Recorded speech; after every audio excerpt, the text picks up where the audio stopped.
Olá, meus queridos alunos, sou a professora Alexandra, aqui da Escola Antônio de Pádua, e eu vou passar para vocês uma breve revisão do conteúdo aprendido, né, nesse primeiro bimestre para os alunos do 8º ano, tá bom? Vamos lá?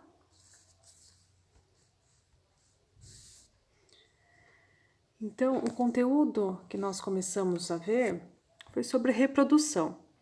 Há dois tipos de reprodução, a assexuada e a sexuada.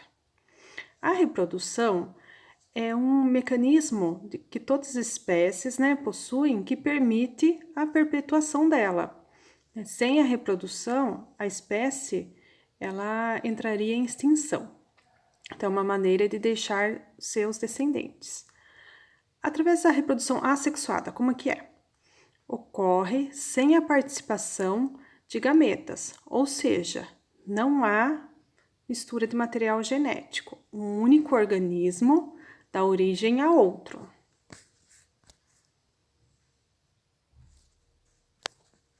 Temos aí o exemplo, então, da bactéria, que ela duplica seu DNA e se divide em duas.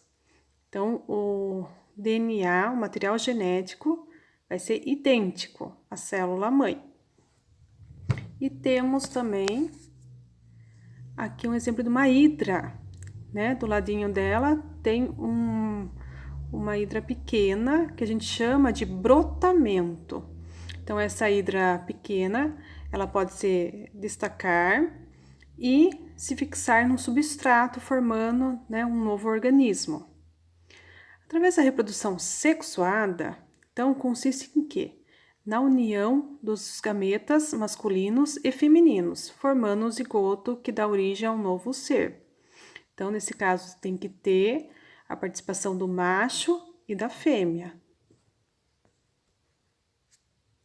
Então, tem aí, então, um gameta feminino, que nos animais a gente chama de óvulo ou ovócito, e os gametas masculinos, no caso, os espermatozoides.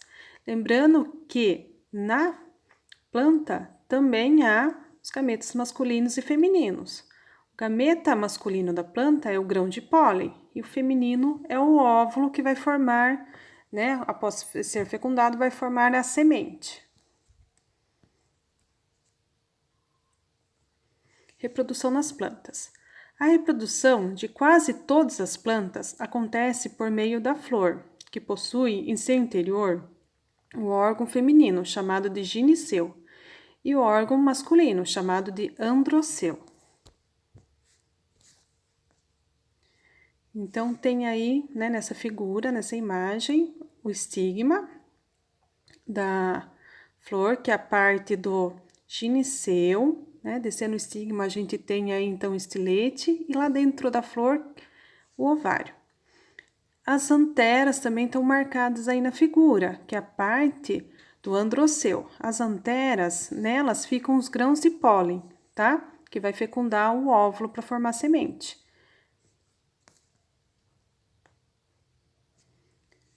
Como é que esse grão de pólen da flor chega a outra flor? Então, através de transporte. O transporte de grãos de pólen de uma flor a outra, a gente chama de polinização. Temos aqui, então, aves que fazem a polinização, né? Quando elas vão coletar o néctar, né, da flor, elas acabam entrando em contato com o grão de pólen, fica no bico, né, da ave e ela transporta isso de uma flor a outra. O morcego também é um grande polinizador, né? Quando ele vai se alimentar do néctar da flor, ele acaba também carregando o grão de pólen de uma planta, de uma flor a outra. E o maior de todos os polinizadores é a abelha. A abelha é responsável pela maior quantidade de polinização das flores. Lembrando que para se formar os frutos, a gente precisa ter essa polinização, essa fecundação do grão de pólen tem que chegar no óvulo. E também temos aí vários insetos, como a borboleta, também como polinizadores.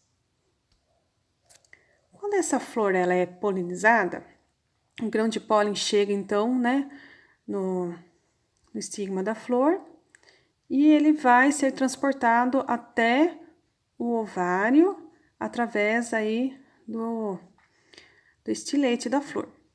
Então, quando chega esse grão de pólen, ele vai fecundar e vai formar o quê? Ele fecunda o óvulo dá origem à semente, e o ovário vai se desenvolver e formar o fruto. Lembrando aí, né, no desenho que o fruto, né, tem 3 partes: o epicarpo, o mesocarpo e o endocarpo. Após a polinização e a fecundação, a flor sofre uma modificação extraordinária. De todos os componentes que foram vistos anteriormente, acabam sobrando apenas o pedúnculo e o ovário. O ovário sofre uma grande modificação, se desenvolve e agora dizemos que virou um fruto. Em seu interior, os óvulos viram sementes. Então, bons estudos a todos e fiquem bem. Logo, logo estaremos juntos novamente.